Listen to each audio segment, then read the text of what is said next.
Yung rules po natin, napahapyawan na ni Ninong July.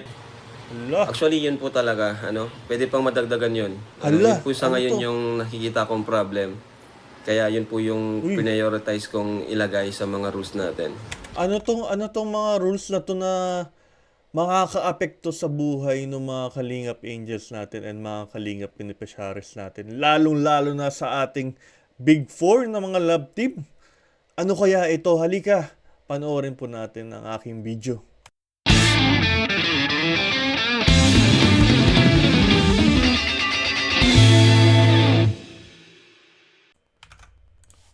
Yung rules natin, di ba, napahapyawan na ni Ninong July. Actually, yun po talaga, pwede pang madagdagan yun. Yun po sa ngayon yung nakikita kong problem. Kaya yun po yung prioritize kong ilagay sa mga rules natin.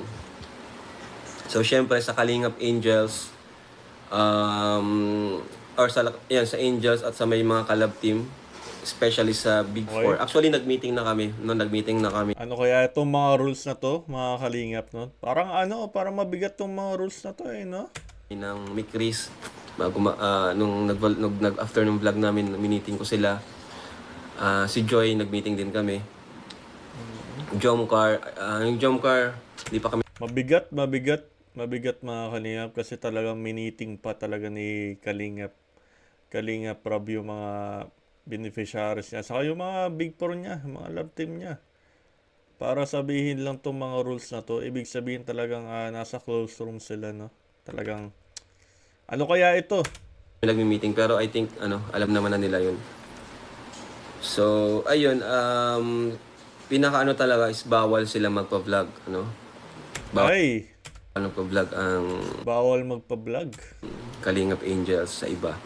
Except kay Kuya Bal, syempre. Ano, maliban na lang kapag ako mismo nagsabi. Uy! Kinabahan ako dun Medyo kinabahan ako dun. Buti na lang. Nagpaalam ako kay Kalinga Prab nung in-interview ko si Carla. Ligtas po ako dun. Hindi naman siguro ako, ano, may violation about dun, no? Kasi may consent naman ni Kalinga Prab yung interview ko kay Carla. At saka, in good naman yun eh. May good purpose naman yun eh. About naman yun sa pag-aaral ni Carla. Kaya, saka parang, ano, parang para yung video na yun parang nakatulong din para makatulong din kay Carla. Kaya kung hindi pa po ninyo napapanood yung video na yun is nasa ano ko po siya. Nasa YouTube channel ko po siya. Kuya P. Kuya P po. Pero kapag ako nagsabi, ang mas Mm. may karapatan mag-vlog sa kanila is yung scouter. Ano po? So yan, malinaw yan. Naintindihan nila yan. Sila daw kasi, nahihiya daw kasi silang tumanggi, kaya di daw sila Ay. Pero sabi ko, nasa So meaning, may mga nagsusubong din siguro kay Kalinga Prob, no? Na mga angel na siguro, yun na nga, parang nahihiya din talaga silang minsan tumanggi sa mga nagbibideo, nagbablog sa kanila. rules na yan. So, Hindi ko alam kung ano talagang punot dulo kung bakit ito naisip na gawing rule ni Kalinga Prab. Pero para sa akin, makakatulong dito para sa mga angels natin at saka para magkaroon sila ng madagdagan yung privacy nila, no. bawal talaga kayo magpa-vlog. Except kay Kuya Bal, Pag sa scouter naman, syempre, kailangan ako yung magsasabi. Ayan. So, ayan, sa mga May isa pa palang rules. May isa pang rules. naman, and pinagbawalan ko na rin silang mag-TikTok ng Oh, TikTok. madalas, no? Kung magti-TikTok sila, bihirang-bihira lang. Kapag na yung halos araw-araw, hindi po pwede, no? Ayoko naman silang pagbawalan totally mag-TikTok kasi ang pangit naman nun. Uy, may point si Kalinga problem kasi parang parte na din ng minsan araw-araw natin yung TikTok eh. Social media din siya eh. Saka nakakaaliw din minsan sa TikTok. And syempre, mga bata din naman, mga nagdadalaga din naman yan. Gusto din naman siguro nila yung nagpo-post-post sa TikTok. Kaya okay din naman yung itong may konting restriction lang regarding sa TikTok. Bakit nga ba? Ano kayang rason? Tingnan natin. Kabataan ngayon, usong-uso ang TikTok. Tapos yun nga, sinabi ko rin na pag ma-TikTok kayo, be aware sa mga sinusuot. Uy! Dapat mag-ingat. Ayan. So, concern lang pala si Kuya Rab nila sa kanila.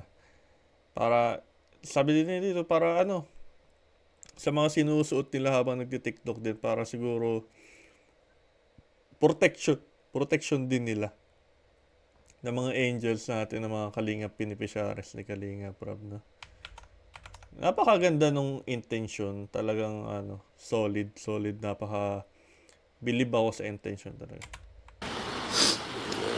Tapos, sa mga leading man, ayan, bawal din silang mag-TikTok. Bawal nilang isama ang collab team nila sa TikTok. Ano Ay. po? Bakit kaya ito naisip na gawing rule ni Kalingap Rab, no? Ayan. Kasi may ongoing na serye. Para naman, Ah, manabik pa. Manabik yung mga viewers. para magkaroon ng siguro excitement para rin sa mga nanonood, no? Kasi hindi talaga hindi natin maiwasan talaga na madalas, syempre pag may mga video nga na lumalabas sa internet or na parang yung yung kilig siguro medyo nababawasan, no?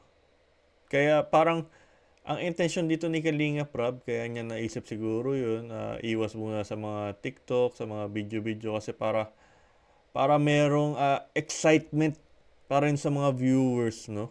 Kasi parang para at least kunti yung exposure mo sa mga video sa social media, merong excitement, yung parang asa na kaya yung inaabangan kong love team, yung ganong feeling para sa mga viewers natin. And ako, gusto ko din ng ganun kasi para at least may inaabangan ako. May look forward ako na panoorin. And hindi yung araw-araw ko na nakikita, yung mga kunwari araw-araw ko na sila nakikita magkasama sa mga video, sa mga ganun. Mas maganda yung mayroong excitement pa rin, yung dun mo talaga aabangan lang sa yung mga clip nila, yung mga video nila sa clip lang ni Kalinga Prab. At least may may sipa yung mga video, no? Yung mga pagsasama nila on cam, no? Sa kanila, hindi yung palagi silang makikita. Yan.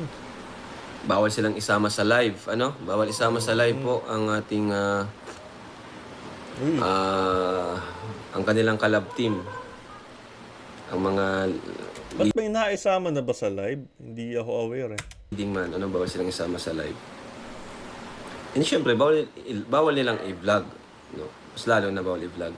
Sabi ko nga, may karapatan mag-vlog sa Angels yung scouter. If nagsabi ako, silang number one option. Syempre si Kuya Bal, matik na po yun si Kuya Bal. Si Kuya Bal kahit sino, isama niya, walang problema yan. Kasi nakakatulong din yan sa channel ni Papa, no? Natutuwa nga ako sa mga Angels na kasama ngayon ni Kuya Bal. Talagang tinutulong. Nakatulong talaga sa channel ni Papa, di ba? Tumaangat yung channel niya. Siyempre, na dyan, tawag dito, hindi nakasama sa mga rules na yan si Kuya Bal. So, ayun po At yung iba pong rules, hindi ko na po sasabihin dito. Sa amin na lang po yun. So, may iba pang rules. Comment down below po kung meron kayong idea kung ano pa ba yung ibang rules na nabanggit ni Kalinga Prab siguro sa kanyang Big Four, sa kanyang mga love teams. Ano kaya ito? Kung anong nasa isip po ninyo, kung ano yung hinain ninyo dahil dito sa channel ni Kuya Pipo. Talagang nagbabasa si Kuya P ng mga suggestions nyo, ng mga comments nyo, and yun na nga po. And kung napadaan ka lang po sa aking YouTube channel, please subscribe po para umabot na rin tayo ng 100k subscribers. Paabutin nyo lang naman po si Kuya P ng 100k para magkaroon din ako ng ganun, no? Yung silver play button ni Kalinga Prab. Pangarap ko po yan. No? Sa amin na lang po yun. Kasi nag-meeting naman na po kami. Basta yun lang po. Kasi hanggat ongoing yung serye natin, especially sa Big Four, hanggat maaari, dapat dito lang talaga sila makikita. Ano? Para maiwasan yung overexposure Ay, overexposure, magandang term na. No?